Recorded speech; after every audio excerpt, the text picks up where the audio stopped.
Imagine yourself walking through an olive grove in the Mediterranean. Golden sunlight, a soft breeze, green fruits glistening on the branches. You pick one, wipe it on your shirt, and take a bite. In less than a second, your tongue recoils. A wave of bitterness explodes as if someone poured concentrated coffee mixed with tree bark onto your taste buds. This is not merely unpleasant, it feels like a chemical attack.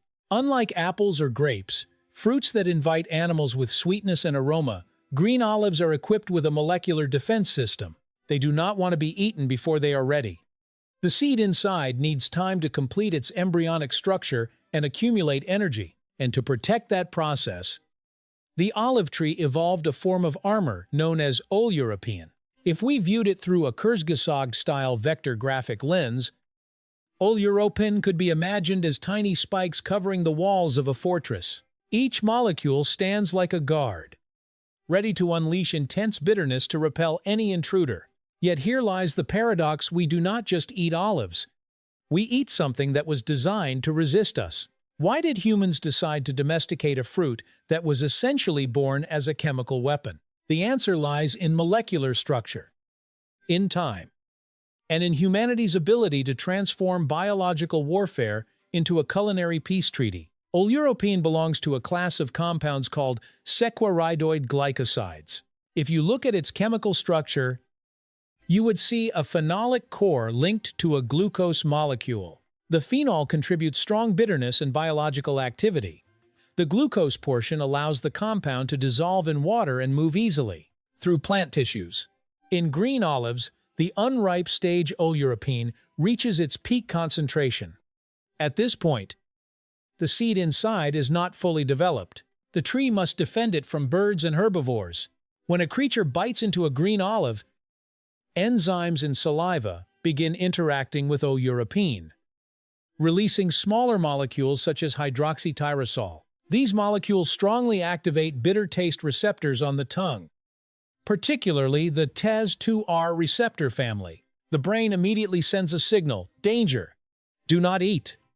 Bitterness is not just a flavor, it is a survival mechanism. In the plant world, this strategy is common. Many species produce alkaloids, tannins, or glycosides to deter predators. But olives go further. Oleuropein also has antimicrobial and antioxidant properties, helping the fruit resist microbes in hot, dry climates. If we drew an energy diagram, a green olive would resemble a fortress on maximum alert. Thick walls, crowded guards, traps everywhere. But no fortress remains in a permanent state of war. As olives transition from green to purple and finally black, the change is not merely cosmetic.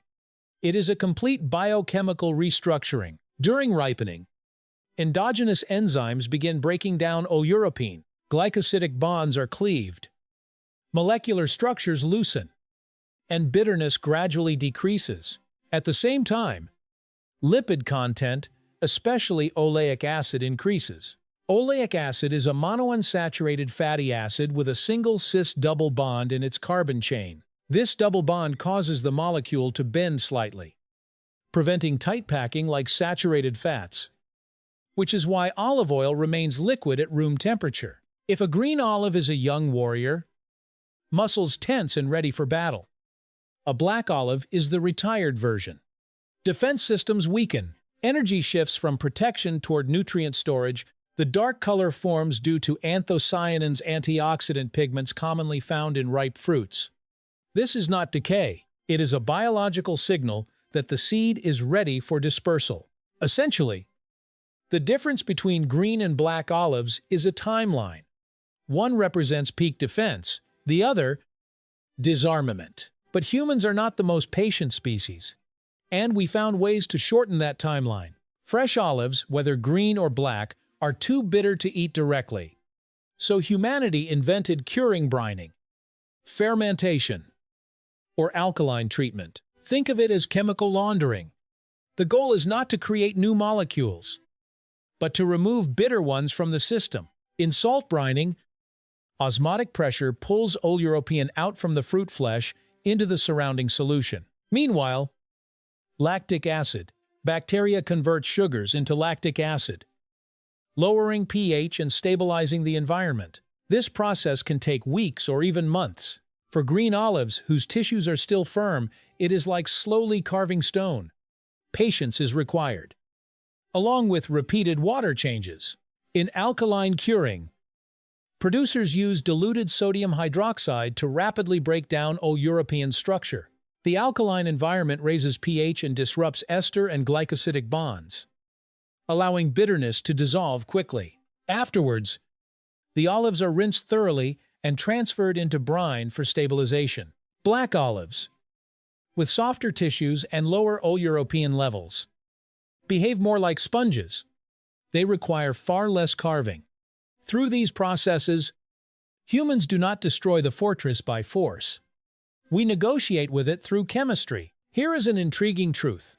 Many black olives in cans actually begin as green olives. The industry often uses forced oxidation to darken their color.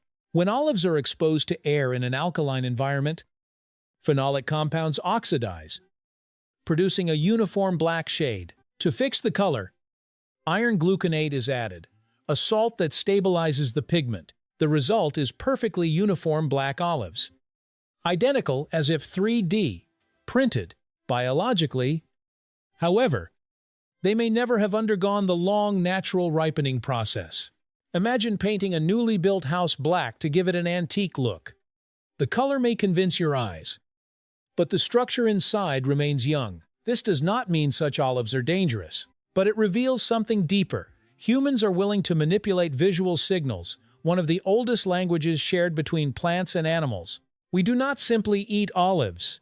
We edit their biological story.